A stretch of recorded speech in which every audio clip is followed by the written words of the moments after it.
Сәлеметсіздер ме, балалар? Бүгінгі сабағымыздың тақырыбы дауылпаз бабалар мұрасы. Тема нашего урока дауылпаз наследие предков. Балалар, бүгін сабақта біз дауылпаз аспабымен танысамыз. Ертеде болып кеткен әрекет туралы баяндап, айтуды және жазуды үйренеміз. Ребята, сегодня мы на уроке ознакомимся с музыкальным инструментом дауылпаз и пройдем давно прошедшее время. Енді жаңа сөздермен танысайық.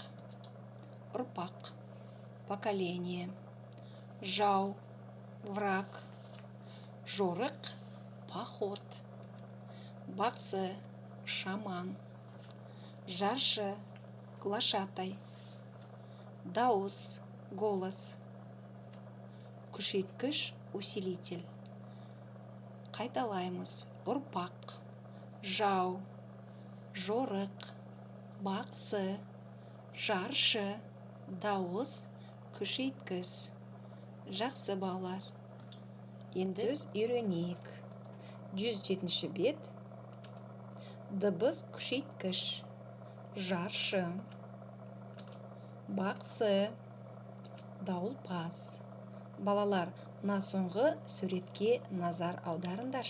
Ребята, обратите внимание на последний рисунок. Дауылпаз. Дауылпаз деген не? Что такое дауылпаз? Дауылпаз қазақтың ұрып ойнайтын көнесаз аспабы. Дауылпазды былғары және ағаштан жасаған. Ребята, дауылпаз – это казахский народный музыкальный инструмент. Дауылпазды былғары және ағаштан жасаған. Дауылпаз изготавливали из кожи и дерева.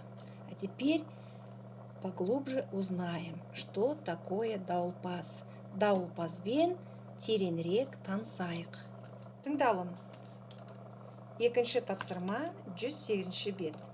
Мәтінді тыңда, оқы. Дауылпаз ғасырлар бойы ұрпақтан ұрпаққа беріліп келе жатқан мәдени мұра. Дауылпаз – это культурное наследие, которое веками передавалось из поколения в поколение. Дауылпазды, менің білуімше, ата-бабамыз соғыста, әскери жорықта қолданған. Насколько мне известно, дауылпаз использовали наши предки во время военных походов. Өз әскеріне белгі берген. С помощью его подавали сигнал своей армии. Кейде бақсылар да дауылпазды ауруды емдеу кезінде қолданған. Иногда шаманы использовали при лечении больных людей. Оған қоса, аң аулау кезінде оны аңшылар да пайдаланған. Его также охотники использовали во время охоты. Бүгінде дауылпазды музыкалық аспап деп білеміз. Сегодня мы знаем дауылпаз как музыкальный инструмент. Кеше жаршыны көргенде қатты қорқтым. Я вчера испугался, когда увидел глашатая. Жау келді деп түсіндім. Подумал, что враг напал. Бұрынғы заманда дауыс күшейткіш, газет пен журнал болмаған. Раньше не было ни усилителя, ни газетов, ни журнал. Жаршы халықты өзіне қарату үшін дауылпаз соғады. Глашатай бил дауылпаз, чтобы обратить внимание людей. Көне ғасырда дауылпаз өте маңызды құрал болған. В древние века дауылпаз был очень важным инструментом. Жақсы балалар. Айтылым. Үшінші тапсырма 109-ші бет. Балалар, бұл тапсырма мәтін бойынша. Ребята, это задание по прочитанному тексту. Вам нужно определить информацию, которая была в тексте. Сөйлемдердің дұрыс не бұрыс екенін анықта. Определи правильное или неправильное предложение из текста. Дауылпаз бұрын тек аң аулаушы үшін қолданған. Дауылпазды бақсылар пайдаланбаған.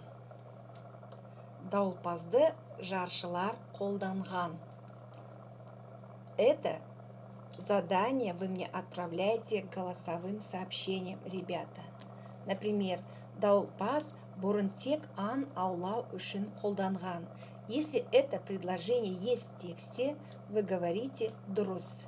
Если нет, бұрыс. Точно так же сделайте следующие два предложения. Есте сақта. Етістің бұрынғы өткен шағы. Давно прошедшее время глагола. Етістің бұрынғы өткен шағы ған ген, қан кен және жіктік жалғау арқылы жасалады.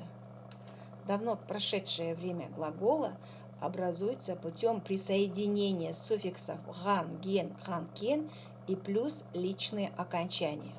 Например, возьмем глагол алу брать. Глагол у нас стоит в неопределенной форме. Алу.